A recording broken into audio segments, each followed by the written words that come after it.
pembuka sifat nifaq yang dimanfaatkan oleh setan, yang menyebabkan seorang hamba menjadi munafik. Ingat, munafik itu orangnya, sifatnya, penyakitnya disebut dengan nifaq. Pembukanya adalah pintu maksiyah, babul maksiyah. Jadi ketika seseorang dekat kepada maksiat, maka itu pintu pertama yang digunakan oleh setan untuk menanamkan sifat nifaq di dalam jiwa insan-insan, khususnya yang beriman. Ingat itu, ya, karena penyakit nifaq ini disematkannya bukan di fisik terluar kita, tapi ditanamkan oleh setan, dicoba untuk diaktifkan dalam jiwa terdalam kita.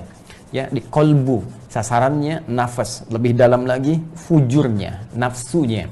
Seperti pernah saya ungkapkan, dalam jiwa di nafas kita ada sifat baik takwa namanya, ada lawannya fujur, itu nama lainnya nafsu, kan? Ya, wa nafsi wa ma sawaha fa alhamaha fujuraha wa taqwaha.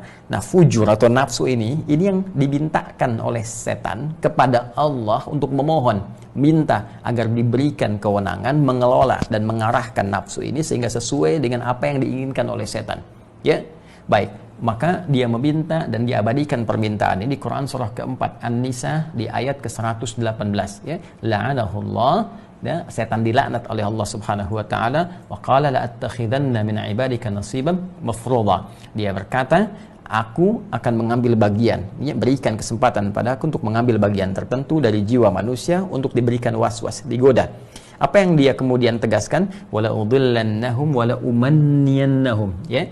Aku akan sesatkan dari situ, ya, dari sumbernya itu, nafsunya, fujurnya, aku akan sesatkan anak cucu Adam itu, dan aku akan tanamkan angan-angan, khayalan-khayalan. Karena itu setiap orang hidup, hati-hati, pasti ada fase dalam hidupnya pernah menghayal, ya kan? Adapun pasti yang melihat terhubung dengan tayangan ini pernah satu saat kan, ya, bukan hanya masuk kamar mandi, tiba-tiba baru bangun tidur sudah menghayal. Nah, ini pun sedang tersambung taklim begini, tiba-tiba ada khayalan yang menjauhkan kita dari Allah, itu setan. Ya, nah itu nanti ditegaskan kembali di Quran surah ke-12 Yusuf ayat ke-53.